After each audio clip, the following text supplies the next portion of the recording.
Hello, and welcome to Learning Music with Pat. I've been showing you various instruments. I like to bring them in because so many people have not ever seen instruments like what I have.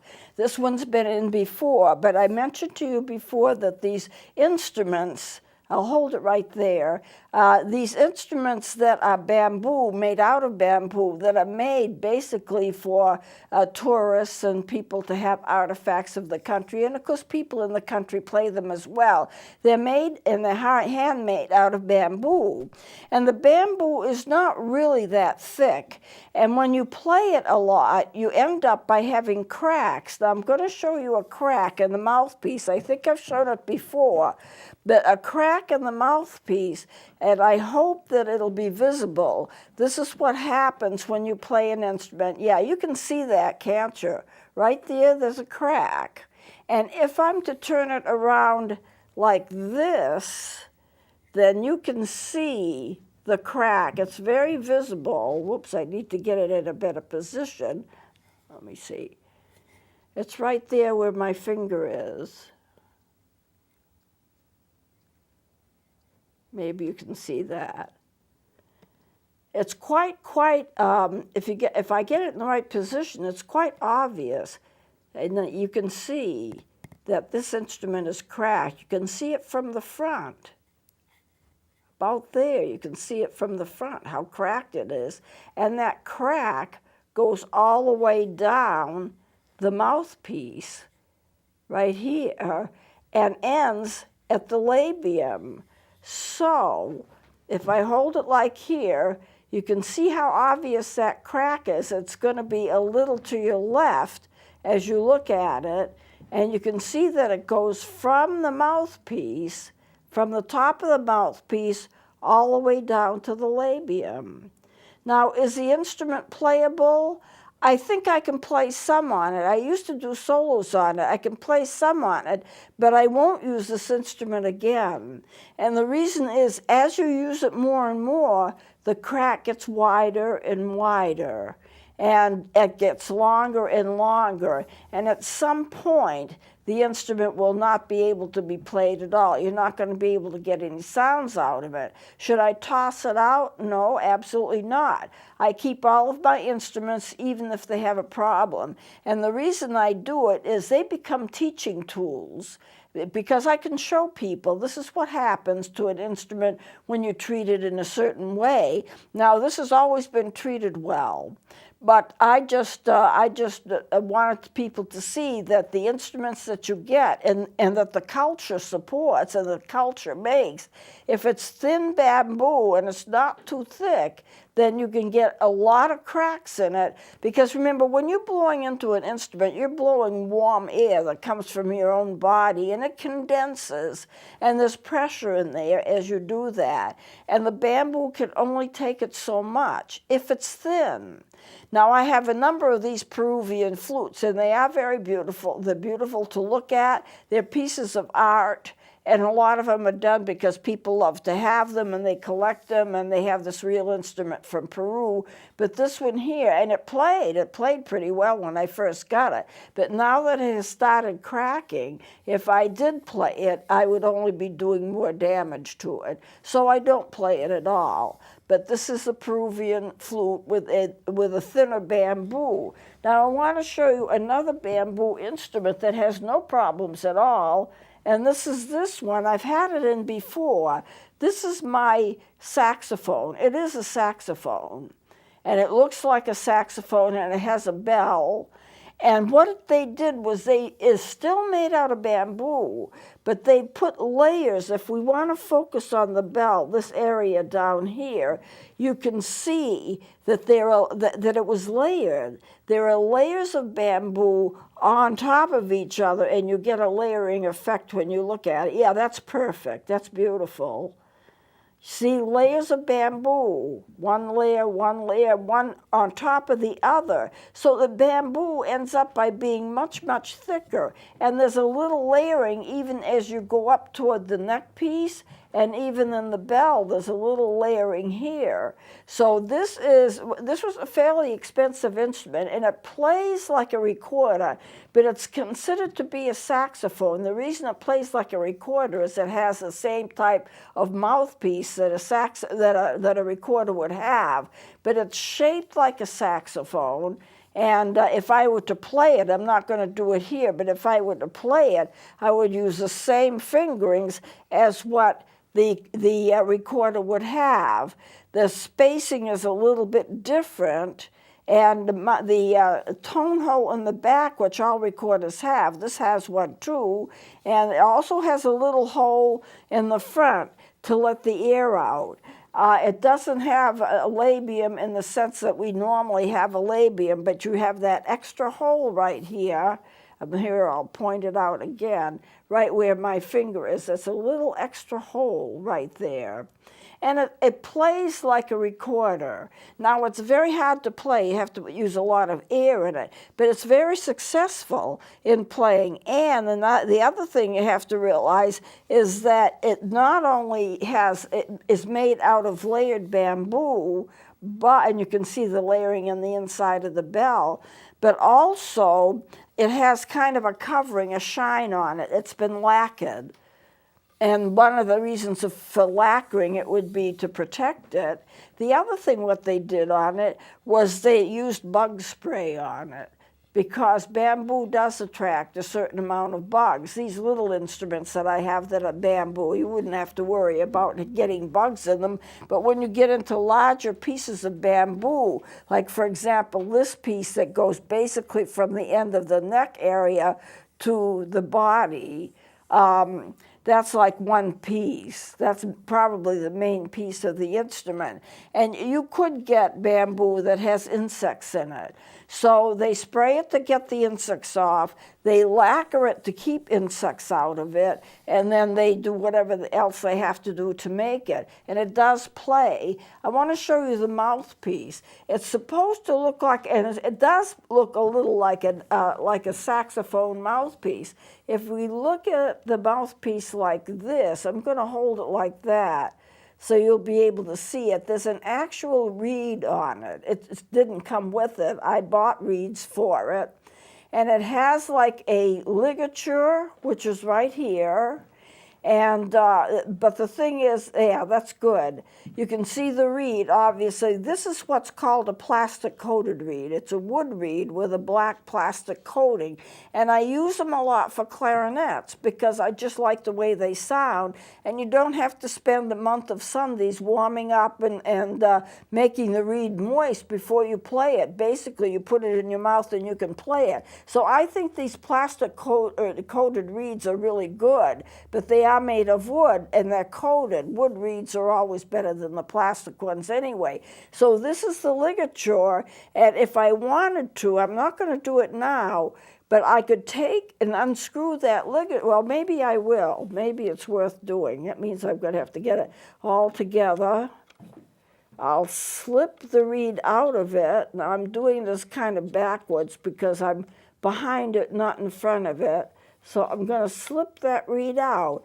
Now, there's your mouthpiece, and it's carved into the instrument, you know, and this, I can take this off, but some of the instruments, the ligature will not come off. And they actually have a little section and a little indentation where the ligature goes, and it just stays there. You can't ever take it off. You can slip the reeds in and out and screw it up and tighten it up, but you see, it's like a saxophone mouthpiece. That does happen to be a clarinet reed. Now, let me show you, there's some disadvantages to having a mouthpiece that's carved into an instrument like this. There's no flexibility. Usually you can play an instrument and you may want to twist the mouthpiece a little bit to the left or to the right because it fits better in your mouth, or you may want to do something that you could pull it out. If you want to flatten the tone of the instrument, you could pull the mouthpiece out a little bit, or you might be able to shove it in a little bit to sharpen things up. You can't do anything with that because this is an inherent part of the instrument, and it just stays like that. And then when I'm finished with this show, I'll just put the reed back on. Let me show you a regular reed here. Here's a plastic-coated reed. Here's a mouthpiece. This is a mouthpiece, a clarinet mouthpiece. This is the cap. You take the cap off. I have the reed on. You know, it's already on, but it's this kind of reed. And so if I want to take it off, I would undo the ligature. There are screws on it, usually a set of 2. There are some ligatures that come with 1 screw only. That one that I have in that instrument is only 1 screw. I like the 2 screws much better. It gives you a lot more control in terms of what you want your mouthpiece to do. So I have the ligature in my right hand. The ligature is off. I'm removing the reed from this instrument, and there's the mouthpiece. Normally what you do, when you play an instrument like this, you put the reed in your mouth and you get it moist. Not sopping wet, but moist. And you keep it in, you might have to keep it in your mouth for a few minutes, for maybe, maybe a couple of minutes or so. And then you put it on by laying the flat side of the reed. There is a top side which is not flat, it's a little bit rounded, which is what usually they put the number of the reed on. This is a 2.5, I think. Well, that's what it is, it's not marked.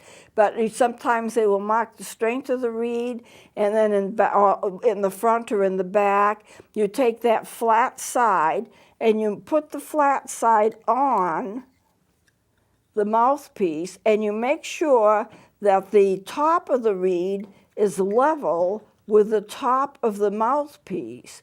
And then you simply take the ligature, and the one side is going to be a little bit wider than the other one. This is the widest side.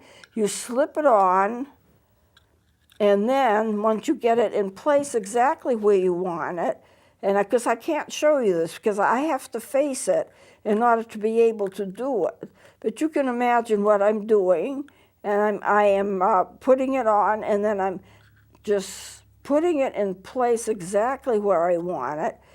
Whoops, and then I'll just screw up the ligature, those 2 screws, and we're back on again. Now, what I usually do is when I get that all screwed on, I just lessen the tension on that top screw. I start to unscrew it a little, not a lot, just a little, and that allows the reed to vibrate a little more. So when I'm teaching students, I teach them how to do all of this. And it's easier if I have somebody sitting beside me and say, this is what I do, and watch what I do, and then you do it yourself. But the reed is on, the ligature is secured, the screws are tight. I've loosened up the top screw a little bit, not a lot, and that allows a vibrating reed to vibrate. Now, you're not going to be able to see this, but there's a little space between the reed and the mouthpiece. It'd be very, very difficult to see it, so I don't know if we can pick that up or not. If we do, then that's good, but we probably won't be able to do it. Maybe we can. Take my word for it. There's a little space between this reed and the mouthpiece. I can see it, but I don't know if anyone else can see it. And that allows the reed to vibrate a little bit against the mouthpiece. That's where you get your tone. What if I move it over? Yeah, you can see it. Just look at the tiny top, and you can see there's a little space between this reed and the mouthpiece, and that's going to vibrate back and forth. And that's where you get your tone from.